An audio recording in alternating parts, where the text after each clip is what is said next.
There is a single, monumental question at the heart of every man's life. What exactly do women find attractive in a man? And how can I come into possession of this mysterious quality? What women find most attractive in men is one of the great unanswerable questions to which there are innumerable answers. Every person, every relationship, and every circumstance are different. Attraction is a powerful force in human relationships. But what makes someone attractive to women? Behavioral psychologists say that there are many factors that lead to attraction, such as warmth, humor, and intelligence. These qualities could be either innate or learned behaviors and traits. But you see, it all boils down to this one basic idea. Men who are desirable to women are seen as having a high ranking on an invisible scale called male status. A more basic way of thinking about it is having dominance over something.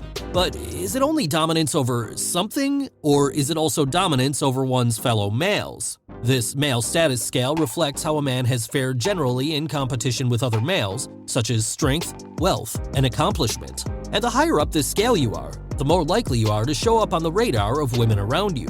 Males of many species try to impress females with their extravagant displays. Males of the peacock and moose species show off their impressive plumage and large antlers, respectively. But what does a human male need to do to attract the attention of potential mates? Generally, men tend to display wealth, authority, fame, or athletic prowess as a way of attracting potential mates. However, it is important to remember that if you are a guy who isn't naturally good-looking and doesn't have a ton of money, women can still find you attractive because they will still form their opinion about you based on what they see on the surface. This means that if you can wear the attitude of a high-value male or even demonstrate that you are on your way up the career or academic school or business ladder, you will be able to pull many opportunities out of the women around you. If you haven't been doing so, it's more likely due to your attitude of failure that you project about yourself than any physical or personal characteristics. Think about this. The way you think about yourself impacts the way others see you.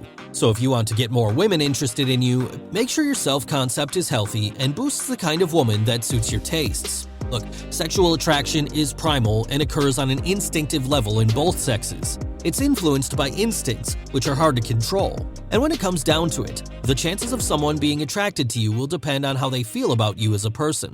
The rational mind may play a role in it, but it's rarely overridden by it. When it comes to male to female attraction, men are attracted to women who exhibit youthfulness. These include big eyes, a small chin, a 70% hip-to-waist ratio, and smooth skin, all signals of a healthy childbearing potential. So on a purely instinctual level, men are attracted to women who have a youthful appearance. This is the result of thousands of years of instinctual evolution.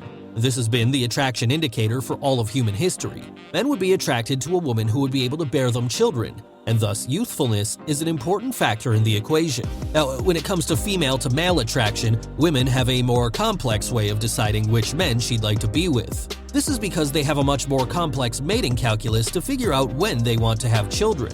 In fact, women's mating calculus is different than men's because male virility isn't so closely tied to youth as female fertility is. Women have a finite number of eggs that they release in their lifetime, and when they release them depends on when they want to get pregnant and how many children they want. Men, on the other hand, can continue to produce at any age. This is the reason why women's brains have evolved to assess a man's suitability as a mate. This subconscious assessment evaluates his potential to provide resources and protect her offspring. Now I'm going to show you how women view men in a mating context. Number 1 is your rank on the male dominance scale. Next is your physical appearance and grooming.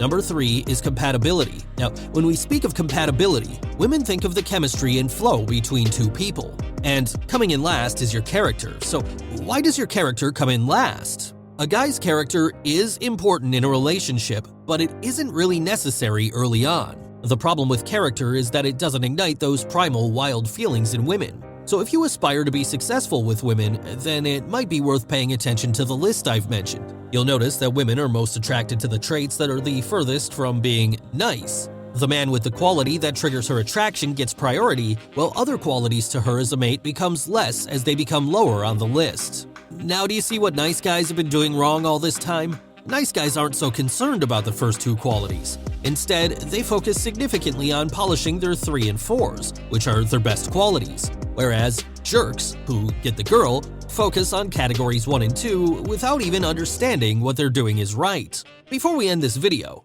I'm gonna show you how a woman's mental process goes at any time when she meets a guy. First, she becomes observant of prominent high-status male behavior. Second, she decides if he is fun and interesting to be around. Next, she tunes in if there's chemistry between them. And finally, if the three signals are present, she will open herself up to the guy's advances. Women scan for attractive male features in the first few seconds of an encounter. They quickly weed out men with unappealing personality traits, signaling low status. And this is what women find attractive in a man and their mental processes leading up to deciding if he is a high-value male or not. And on that note, let's end today's video. I hope the video helped you, and if it did, make sure to give it a thumbs up. Also, tap that bell icon so you get notified about any videos we upload in the future. I'll see you guys next time. Till then, peace out and have a great day.